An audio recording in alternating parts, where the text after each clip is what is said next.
Hello people, this is Aditi from law debut. आज हम बात करने वाले एनआई एक्ट का पीवाईक्यू क्वेश्चन और साथ ही साथ उसका पीवाईक्यू एनालिसिस। मैंने ऐसे ही बहुत सारे क्वेश्चन का पीवाईक्यू एनालिसिस करा है, जैसे कि contract act, SRA act and many more. You will check out from the playlist on my channel, और otherwise I will send you the link in the description box. You will check out from there. Question number 1 है, liability of drawer to compensate the drawee in case of dishonour is primarily provided under. वापसी के मामले में अदाकर्ता को प्रतिकर प्रदान करने के लिए आदेशक का दायित्व मुख्य किसके रूप में प्रदान किया जाता है? तो इसका करेक्ट ऑप्शन होगा ऑप्शन नंबर 3। धारा 30 के तहत जो है, हम लाइबिलिटी देते हैं ड्रॉयर को कि वो कंपेंसेट कर पाए in the case of dishonour. Okay, next question है, who are the partner in a bill of exchange. विनिमय बिल के भागीदार कौन है? ड्रॉयर, ट्रॉई, पेई, दोनों या कोई भी नहीं? तो इसका करेक्ट ऑप्शन होगा ऑप्शन नंबर 3। ड्रॉयर, ट्रॉई भी है और पेई भी है, दोनों एक और दो। The undertaking contain in a promissory note to pay a certain amount of money। एक वचन पत्र में निहित एक निश्चित राशि का भुगतान करने का उपक्रम क्या है? Conditional, unconditional, may be conditional, on conditional, depending upon the circumstances, या ऑल दी अबव? तो इसका करेक्ट ऑप्शन होगा ऑप्शन नंबर 2, बिना शर्त के, unconditional. Check bouncing cases charged under Section 138 of NI Act is trained by। पराक्रम में लिखित अधिनियम की धारा 138 के अंतर्गत आरोपित बाउंसिंग चेक केसों की जांच करता है। कौन करता है? तो बेसिकली आपसे ये पूछा जा रहा है कि जो चेक बाउंस के केस होते हैं वो कौन सा कोर्ट डील करता है? Bank tribunal, consumer forum, magistrate court या सेशन कोर्ट? कौन सा कोर्ट इसे डील करता है? तो option 3 is correct. Magistrate court cheque bouncing के केसेस को डील करता है। What is the main objective of Section 138 of NI Act? पराक्रम में लिखित अधिनियम की धारा 138 का मुख्य उद्देश्य क्या है? Recovery of stolen property, recovery of seize vehicle from RTO, recovery of cheque amount in case of cheque issue by the payer is bounce, या कोई भी नहीं? तो इसका करेक्ट ऑप्शन होगा ऑप्शन नंबर 3। दाता द्वारा जारी किए गए चेक पर बाउंस होने पर चेक राशि का पुनः प्राप्ति। The liability under Section 138 of NI Instrument Act 1881 is। पराक्रम में लिखित अधिनियम 1881 की धारा 138 के तहत दायित्व है। क्या दायित्व है? स्ट्रिक्ट लाइबिलिटी, विकैरियस लाइबिलिटी, दोनों या कोई भी नहीं? तो इसका करेक्ट ऑप्शन होगा ऑप्शन नंबर 1, स्ट्रिक्ट लाइबिलिटी।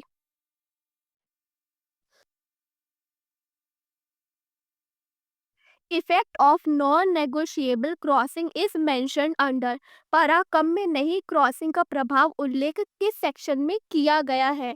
तो इसका करेक्ट ऑप्शन होगा ऑप्शन नंबर 2, सेक्शन 130 में effect of non negotiable crossing का जिक्र हुआ है। Section 16 of NI act define. पराक्रम में लिखित की धारा 16 परिभाषित करती है। क्या परिभाषित करती है? रेस्ट्रिक्टिव इंडोर्समेंट, कंडीशनल एंडोर्समेंट, या endorsement in full and endorsement in black, या ऑल द अबव? तो इसका करेक्ट ऑप्शन होगा option number 3, endorsement in full and endorsement in black. Term holder include शब्द धारक में शामिल है। क्या शामिल है? अदाता, धारणकर्ता, पक्षकृत या उपरोक्त में से सभी? तो इसका करेक्ट ऑप्शन होगा ऑप्शन नंबर 4। ये सारी चीजें धारक के अंदर आती हैं। Which of the following is not a negotiable instrument is defined under NI Act 1881? निम्नलिखित में से कौन सा पराक्रम में लिखित अधिनियम 1881 के अंतर्गत परिभाषित पराक्रम में लिखित नहीं है? ऑप्शन 1 है प्रोमिसरी नोट, ऑप्शन 2 है बिल ऑफ एक्सचेंज, ऑप्शन 3 है चेक, या ऑप्शन 4 है बिलिंग रिसिप्ट? तो इसका करेक्ट ऑप्शन होगा option number 4, billing receipt.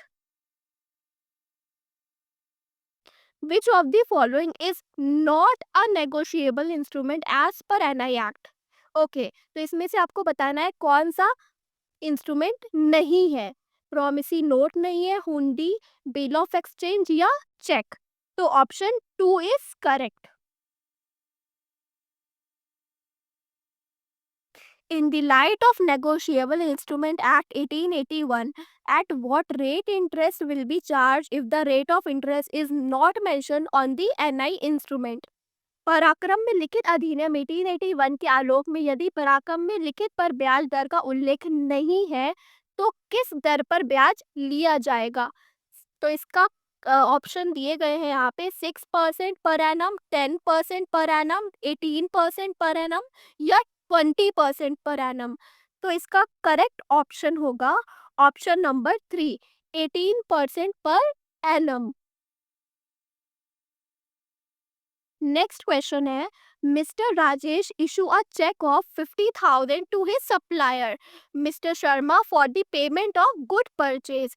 When mister Sharma deposit the cheque it was return by the bank with the remark insufficient fund on the basis of the above problem. Select the correct option. तो इस question में बोला जा रहा है कि जो mister Rajesh है उन्होंने खरीदे गए माल का भुगतान के लिए अपने अपने आपूर्तिकर्ता मतलब जिनको पेमेंट करना था मिस्टर शर्मा को उन्होंने 50,000 रुपए का चेक दिया।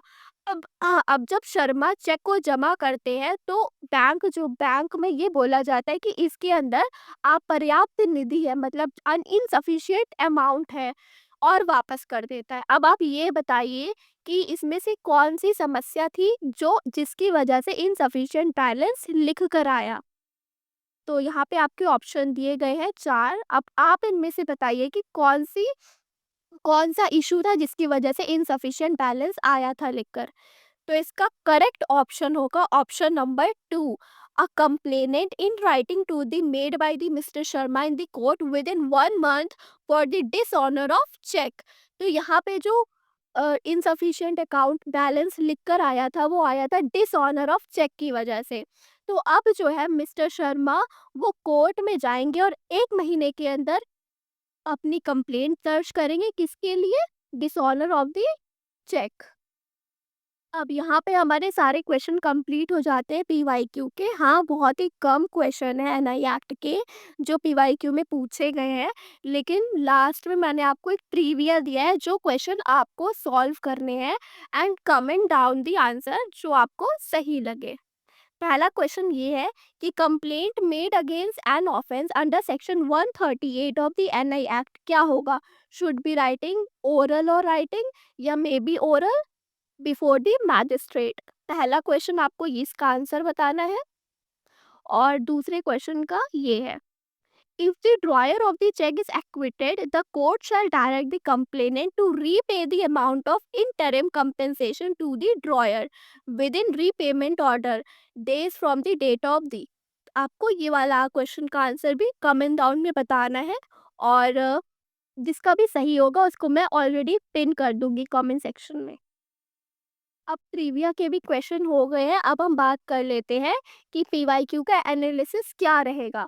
तो पहली बात तो ये वाला जो सब्जेक्ट है वो पूछे जाते हैं क्वेश्चन, ऐसा नहीं है कि नहीं पूछे जाते हैं, बट ये है कि 1 या 2 बस, इससे ज़्यादा तो नहीं पूछे जाते, लेकिन कभी-कभी 4 क्वेश्चन भी पूछ लिए जाते हैं, ऐसा कुछ नहीं है। लेकिन एक बात आप ध्यान रखिएगा कि इसमें से भी जो क्वेश्चन पूछे जाते हैं आपके, वो इंट्रो से पूछे जाते हैं और दूसरा आपके डायरेक्ट सेक्शन से पूछे जाते हैं। आपको सेक्शन से क्वेश्चन बहुत मिलेंगे इसमें देखने को। जैसे कि मैं अगर बात कर लेती हूँ कि ए10 में 3 क्वेश्चन पूछे गए थे, ए11 में कोई क्वेश्चन नहीं आया, फिर एक आ गया, फिर कोई नहीं आया। तो इस तरीके से इस तरीके से चलता है कि कभी पूछ लिए जाते हैं और कभी नहीं पूछे जाते हैं। लेकिन कभी-कभी 4 क्वेश्चन भी देखिए आ जाते हैं, जैसे कि ए14 में पूछे गए थे। उसके बाद अगर हम लास्ट 3 इयर्स की बात करें तो 1 से 2 क्वेश्चन आ रहे हैं और बीच में क्वेश्चन नहीं भी आया था, लेकिन अब 3 सालों से क्वेश्चन पूछे जा रहे हैं तो उम्मीद है कि इस बार भी क्वेश्चन पूछा जाएगा और अगर पूछा भी जाएगा तो वो डायरेक्ट बेयर एक्ट से ही पूछा जाता है। So now this is for all the question of the NI act. और अगर आपको कोई भी दिक्कत आ रही है एब एग्जाम से रिलेटेड फॉर किसी भी सब्जेक्ट में, तो आप हमारे टेलीग्राम चैनल पे पूछ सकते हैं। और अगर आपको इसका पीडीएफ भी चाहिए तो आपको टेलीग्राम के चैनल पे मिल जाएगा।